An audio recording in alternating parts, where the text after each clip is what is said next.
in the freezing heart of Afghanistan's mountains, where winter shows no mercy. A family huddles together not in a house, but inside the cold, damp walls of a cave. This isn't a story from centuries past. This is the reality for Abdullah and his children right now. How do they survive when temperatures plummet to deadly lows, with nothing but rock and earth as their shelter? What does it take to find a single meal when the world outside is frozen solid? Today, we're going deep into the mountains of Bamiyan province to share a story of incredible resilience, a testament to the human spirit's will to survive against all odds. This is the story of Abdullah's family. Forced from their home by conflict and poverty, they found their only refuge in a series of ancient caves carved into the mountainside. These caves, once part of a historic Silk Road monastery, are now home to families with nowhere else to go. For Abdullah, a father burdened with the responsibility of 7 children, this cave is both a sanctuary and a prison. During the day, it offers a sliver of protection from the biting winds. But as night falls, the cold seeps through the stone, a relentless enemy that threatens their very existence. Let's paint a picture of their daily life. The day begins before the sun even crests the snow-covered peaks. There's no thermostat to adjust, no furnace to kick on. The only source of heat comes from a small, makeshift stove, a simple metal drum fed with whatever fuel they can find. This isn't wood from a forest. There are no trees at this altitude. Instead, the children, wrapped in layers of thin, worn-out clothes, are sent out on a desperate mission. They scour the frozen ground for thorny shrubs and dried animal dung. Their small, red hands dig through the snow, searching for anything that will burn, anything that will offer a few precious moments of warmth. This daily search for fuel is a race against time. The longer they're out, the more the cold saps their strength. Frostbite is a constant, looming threat. When they return, their meager collection is carefully rationed. The fire is lit, not for comfort, but for survival. It's used to cook their one daily meal, if they're lucky enough to have food, and to boil snow for drinking water. Every flicker of the flame is a small victory against the encroaching darkness and cold. And what about food? With no land to farm and no money for markets, sustenance is a daily struggle. Their diet consists almost entirely of bread, and sometimes just pot. Abdullah often works as a day laborer in the nearby town, but in the dead of winter, jobs are scarce. He might walk for hours through the snow, hoping to earn enough for a bag of flour. Some days he returns empty. On Tosa days, hunger is a physical pain that gnaws at the children's bellies. The mother, her face etched with worry, tries to distract them with stories. But it's hard to ignore the emptiness. We see the youngest child, a little girl named Fatima, her eyes wide with a wisdom far beyond her years. She rarely complains. Like her siblings, she has learned to endure. She helps her mother grind what little wheat they have, her small hands working the stone grinder. Her laughter is a rare and precious sound in the silence of the cave, a reminder that even in the bleakest of circumstances, the innocence of childhood finds a way to shine through. But her persistent cough is a stark reminder of the harsh reality. Health is a luxury they cannot afford.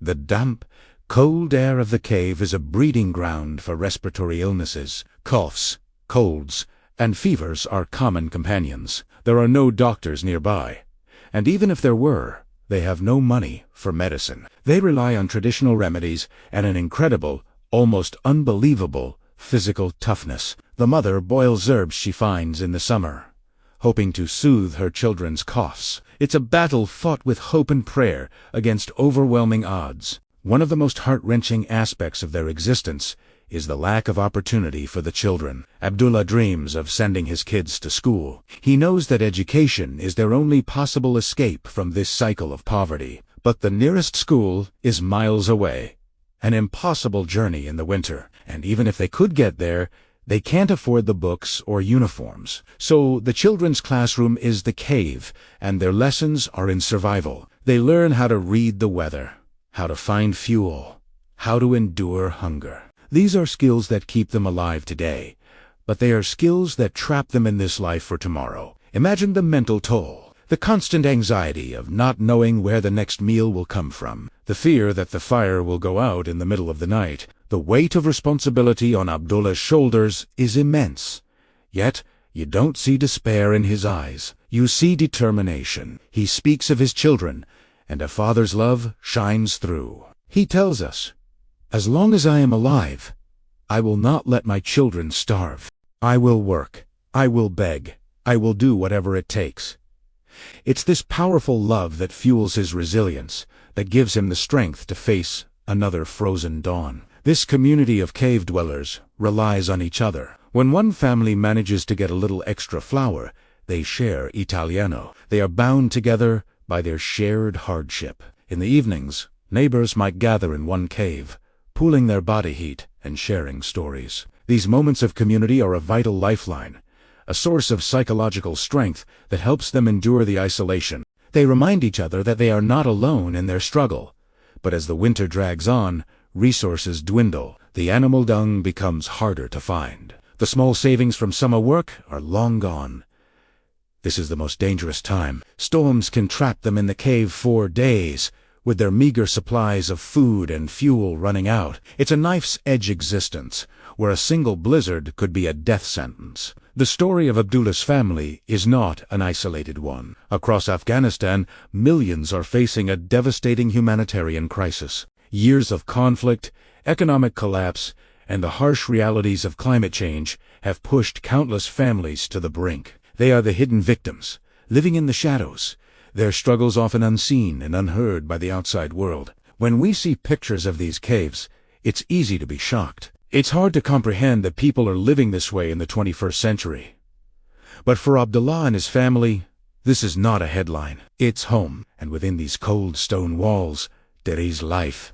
There is the quiet strength of a mother trying to protect her children, the fierce determination of a father who refuses to give up, and the resilient spirit of children who find ways to play and laugh, even in the face of unimaginable hardship. Their story is a powerful reminder of the inequalities in our world, but it's also a profound lesson in human strength. It challenges us to look beyond our own comforts and consider the realities faced by so many what can withal. Spreading awareness is the first step. Understanding their plight is crucial. Numerous international and local aid organizations are on the ground in Afghanistan, providing food, shelter, and medical care. Supporting their work can make a tangible difference, providing a bag of flour, a warm blanket, or life-saving medicine. As spring eventually arrives, the snow will melt, and a sliver of hope will return. The children will be able to play outside without the fear of freezing.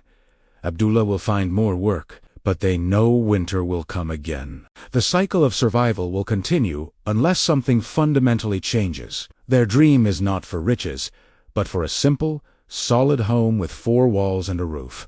A place where their children can be warm, safe, and have the chance to go to school. A dream so basic, yet for them, so far away. The story of Abdullah and his family in their mountain cave is a stark and powerful testament to the will to live. It's a story of survival against all odds, fueled by love and an unbreakable human spirit. Thank you for taking the time to listen to their story. If it moved you, please consider sharing it. The more people who know, the more hope there is for families like Abdullah's. Don't forget to subscribe for more stories that matter.